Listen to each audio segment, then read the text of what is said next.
बिहार की सियासत में इन दिनों मुसलमानों को हिस्सेदारी देने की बातचीत चल रही है और अगर बात सियासत में हिस्सेदारी की हो तो सबसे पहला नंबर आता है लालू प्रसाद यादव का। लोग ये उम्मीद भी रखते हैं और लोग ये यकीन भी करते हैं कि लालू प्रसाद यादव लोकसभा और विधानसभा में मुसलमानों को सियासी हिस्सेदारी देते हैं, उन्हें लोकसभा में टिकट दिया जाता है।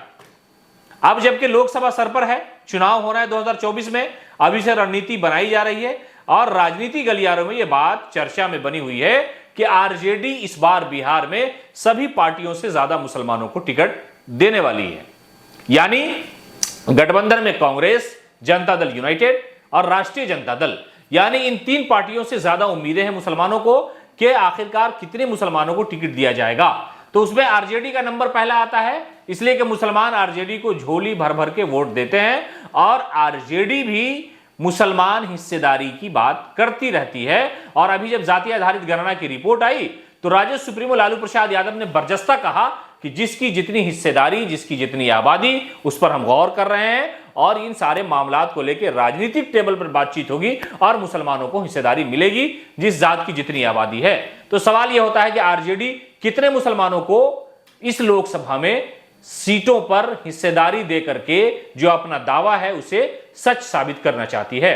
पहला नंबर आता है मधुबनी लोकसभा, जहां से पार्टी के सीनियर नेता अब्दुल बारी सिद्दीकी को आरजेडी चुनावी मैदान में उतारने जा रही है। यानी हिस्सेदारी की बात हो तो लालू प्रसाद यादव मुसलमानों को टिकट देने में दूसरी पार्टियों से आगे हैं, पहले नंबर पर हैं। यानी आरजेडी के सीनियर नेता सिद्दीकी साहब को चुनाव में मधुबनी से आरजेडी खड़ा करने जा रही है। अब दूसरे नंबर पर आते हैं कि आखिरकार दूसरी वो कौन सी सीट है जहां पर मुसलमान उम्मीदवार को आरजेडी मैदान में उतार सकती है और जो सियासी हिस्सेदारी का जो दावा है उसे वो पेश कर सकती है।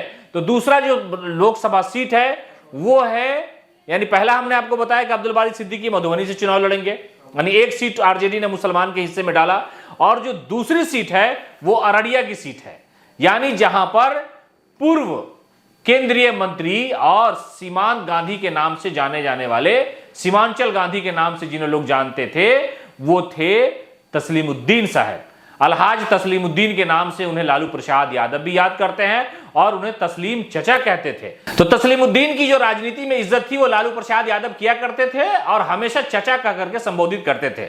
उनके दो पुत्र हैं, एक आरजेडी में और दूसरे आरजेडी में आए हैं, यानी असदुद्दीन ओवैसी की पार्टी से चुनाव जीत करके जो शहनवाज हुसैन मंत्री हैं वो पहले ओवैसी की पार्टी में थे। लेकिन आरजेडी इस बार अररिया से फिर यकीन करेगी तस्लीमुद्दीन के पुत्र सरफराज पर, यानी सरफराज वहां से आरजेडी की टिकट पर चुनाव लड़ सकते हैं। पिछले बार जब उनके पिता का देहांत हुआ और उपचुनाव हुआ तो वहां से सरफराज जीत करके पार्लियामेंट पहुंच गए थे। तो आरजेडी उन पर यकीन करेगी और दूसरे नंबर पर सरफराज को टिकट दे करके ये जो दो सीटों का मामला है वो आरजेडी अपने खाते में करेगी, दो मुसलमान को उतारा। अब तीसरा नंबर आता है कि आरजेडी दूसरी पार्टियों से कैसे अलग है और कितनी हिस्सेदारी दी जा रही है, इस पर हम आपको बता रहे हैं। तो आरजेडी 3 लोकसभा पर फिलहाल मन बना चुकी है कि इन 3 जगहों पर वो 3 उम्मीदवारों को उतार सकती है और लगभग ये बातें फाइनल होती जा रही है। तो अगला तीसरा नंबर जो है वो शिवहर लोकसभा का है। शिवहर लोकसभा में पिछली बार आरजेडी ने फैसल को उतारा था जो पहले पत्रकार थे लेकिन इन दिनों आरजेडी में है, लालू प्रसाद यादव के करीबी नेताओं में है। वहां पर असल 3 उम्मीदवारों की लड़ाई चल रही है, 3 उम्मीदवारों का अपना अपना दावा है, जिसमें आरजेडी के सैयद अबू दुजाना है, वो विधायक रहे हैं और लालू यादव के यहां सुबह शाम जाते रहते हैं, खाना पीना रहना सहना सब कुछ लालू यादव के साथ उनका होता है। तो सैयद अबू दुजाना भी वहां पर चुनाव लड़ने के मूड में है। आरजेडी शिवहर लोकसभा जो सीट है वो हर हाल में मुसलमान उम्मीदवार को देगी, लेकिन उसमें 3 उम्मीदवार हैं। एक हमने बताया कि फैसल अली जो पहले पत्रकार हुआ करते थे, लालू यादव के साथ इन दिनों है, चुनाव 2 बार लड़े और 2 नंबर चुनाव वो हार गए।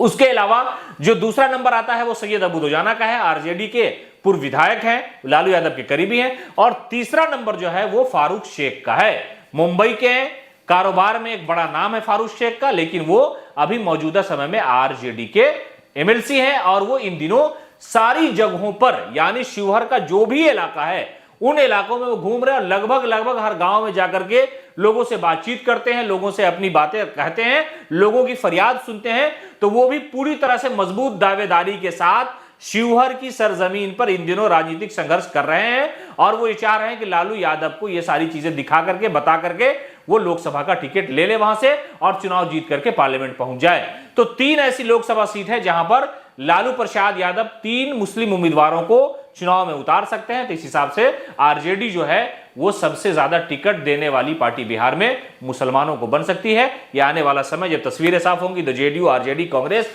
लेफ्ट ने कितनी सीटों पर किन किन उम्मीदवारों को उतारा है मुसलमान को, वो हम जरूर आपको दिखाएंगे।